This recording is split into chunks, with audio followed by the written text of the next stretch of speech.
네, 여러분 안녕하세요. 뉴스입니다. 윤석열과 김건희가 청와대에는 절대 들어가지 않기 위해서 수조 원의 국민 혈세를 들여 용산으로 집무실을 옮겨놓고 국빈 만찬 장소로는 청와대 일부를 사용하고 있습니다. 하는 짓들이 국민들에게 딱 욕먹을 짓만 골라 한다라는 비판이 끊이질 않습니다. 정청래 의원은 이렇게 말합니다.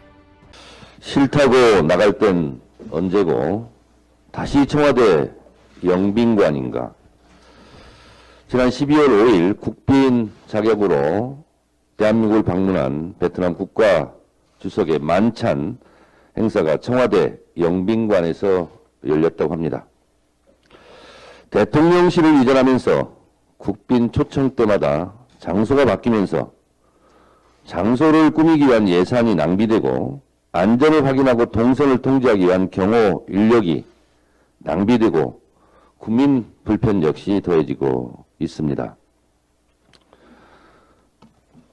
저 표를 보니까요.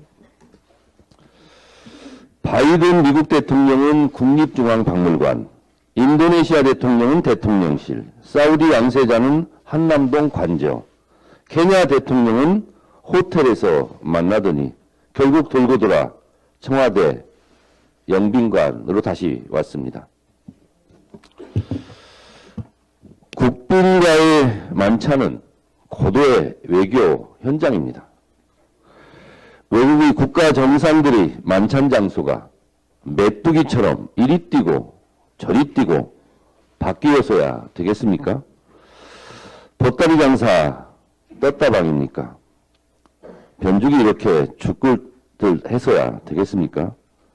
이랬다 저랬다 도대체 이게 뭡니까? 용산 이전의 명분으로 삼았던 국민소통은 서결, 가벽, 불통으로 마무리됐고 국민께 돌려드린다던 청와대는 부분 개방으로 이어지고 있습니다. 대통령실 이전이 이렇다 할 준비 없이 졸속으로 추진됐다는 방증입니다. 대통령실 용산 이전은 총체적으로 실패했습니다. 그렇게 귀결되고 있습니다. 차라리 청와대로 다시 돌아가는 건 어떻겠습니까? 소는 이렇지만 외양간이라도 고쳐야 되지 않겠습니까? 그것이 예산 낭비, 경호 불편, 국민 불안을 해소하는 일이 아닐까 합니다. 한번 심각하게 고려해 보시기 바랍니다. 글쎄요. 심각하게 고민할 자들도 아닐 뿐더러 윤석열이 결정할 사안은 더더욱 아니겠지요. 베트남 주석과 윤석열 부부가 상춘제에서 차담을 가졌다는 보도가 있었습니다. 그런데 지금 언론들이 뿌려대는 저 사진을 한번 보십시오.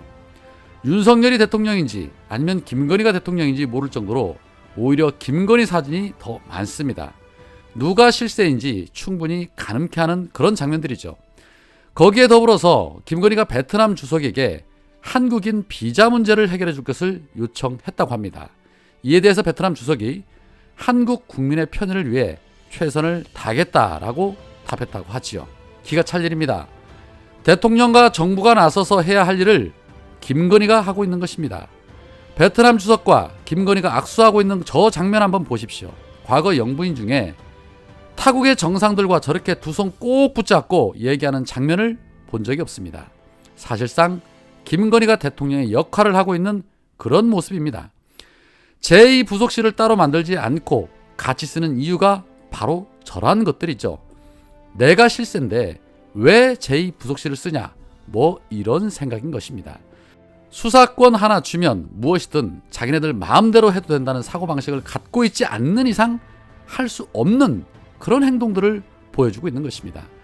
자, 그런 가운데 의료계도 난리가 났습니다. 윤석열이 주요 요직을 검사 출신들로 꽉 채우고 있는 것도 모자라서 이번에는 서울대병원 감사 자리에 전직 검찰 수사관 출신인 퇴직 공무원을 임명했다고 합니다. 교육부는 지난 5일에 서울대병원 감사에 박경호 씨를 임명했다고 합니다. 이 박 씨는 서울시 공무원 신분으로 검찰에 파견이 돼서 20여 년간 보건, 의학 분야나 마약 관련 수사 업무를 맡아온 것으로 알려져 있는데 병원의 감사는 업무와 회계가 적절하게 이루어지고 있는지를 조사하는 역할을 하는 자리에 전혀 관련성 없는 수사 업무를 담당했던 사람을 감사직에 임명한 것입니다. 이 같은 인사에 대해서 한 의료계 인사는 서울대병원 인사에 검찰 수사관 출신이 임명된 것은 전례가 없는 일이어서 조금 어색한 것은 사실이다 라고 말했습니다. 구석구석 아주 찰지게 잘도 해먹는다라는 비판이 나오는 이유입니다. 자신과 이해관계에 있는 자들은 뭐라도 한 자리씩 만들어 먹고 살게 해주고 자신이 해놓은 약속에 대해서는 손바닥 뒤집듯이 쉽게 뒤집어버리는 게 바로 윤석열 정권입니다. 얼마나 더 버틸 수 있을까요? 오죽하면 야 이러다가 환경미화원도 검찰 출신들 쓰는 거 아니냐라는 시민들의 조롱 섞인 반응까지 나오겠습니까? 윤석열은 분명 지난 대선 때 부울경표를 얻기 위해서 부울경 메가시티 완성을 외쳤습니다. 그런데 취임 7개월이 지난 지금 어떻게 달라졌을까요? 박형준 부산시장, 김두겸 울산시장, 박완수 경남도지사가 메가시티 출범을 사실상 폐기하면서 선거 때 표를 얻기 위해 실컷 이용해먹고 시민들을 배신했다는 비판도 나왔습니다. 선거 때는 간이라도 빼줄 것처럼 말하던 윤석열과 국힘당 출신들 역시납니다. 선거 때는 무슨 말씀들 못하냐, 그거 다 지키면 나라 망한다라고 말장난하던 그런 자들의 모습답습니다. 서은숙 최고위원 이렇게 말합니다. 윤석열 대통령 후보는 부산, 울산, 경남에서 표를 받기 위해 부울경 특별연합을 약속했습니다. 대통령 선거에서 승리하고 지방선거에서 당선된 국민의힘 부울경 광역단체장들은 선거가 끝나자마자 자기들끼리 모여서 부울경 시도민에게 부울경 특별연합 파기를 일방적으로 통보했습니다.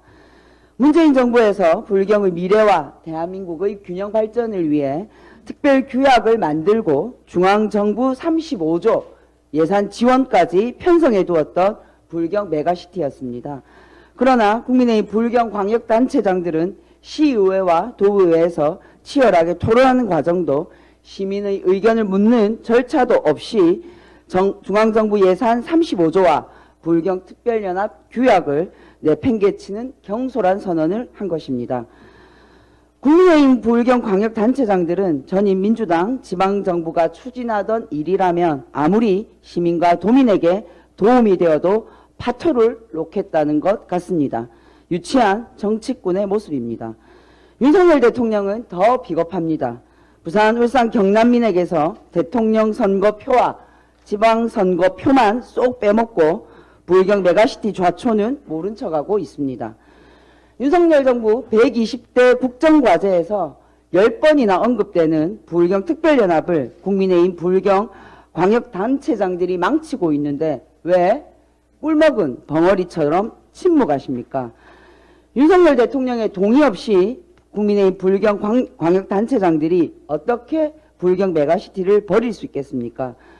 부울경 시도민에게 오만방자하더라도 감히 윤석열 대통령에게 거역할 국민의힘 부울경 광역단체장들이 아닙니다. 윤석열 정부에 경고합니다. 부산, 울산, 경남은 곶감 창고가 아닙니다. 선거 때 찾아와서 달콤한 표만 꺼내먹고 내팽개 쳐도 되는 지역이 아닙니다. 부울경 광역의회에서 진행 중인 규약 폐기 과정을 시민들이 지켜보고 있습니다. 윤석열 정부가 부산, 울산, 경남을 배신한 이 행위는 꼭 심판받을 것입니다. 화물연대 파업 14일째입니다. 파업의 발단은 정부가 지난 6월 안전운임제 추가 논의 약속을 파기한 것입니다. 그러나 정부는 일몰제 3년 연장안만 일방적으로 내놓고 받지 않으면 폐지하겠다고 겁박하고 있습니다. 고압적인 업무 개시 명령을 통하여 강제노동 논란을 만들고 있습니다. 심지어 윤석열 대통령은 노조 파업이 북핵 위협과 같다고 표현하면서 노조를 이적단체로 매도하고 있습니다. 상대를 범죄자로 만들어 처벌하겠다는 정치검사 본능을 버리지 못한다면 윤석열 대통령과 이 나라가 함께 불행해질 것입니다. 정적을 제거한다고 비판 언론을 탄압한다고 노조를 억압한다고 경제를 살릴 수 있는 것은 아닙니다. 그러나 경제를 실패한 대통령을 국민들은 반드시 심판합니다. 윤석열 대통령님, 부디 정치를 대국적으로 하시기 바랍니다.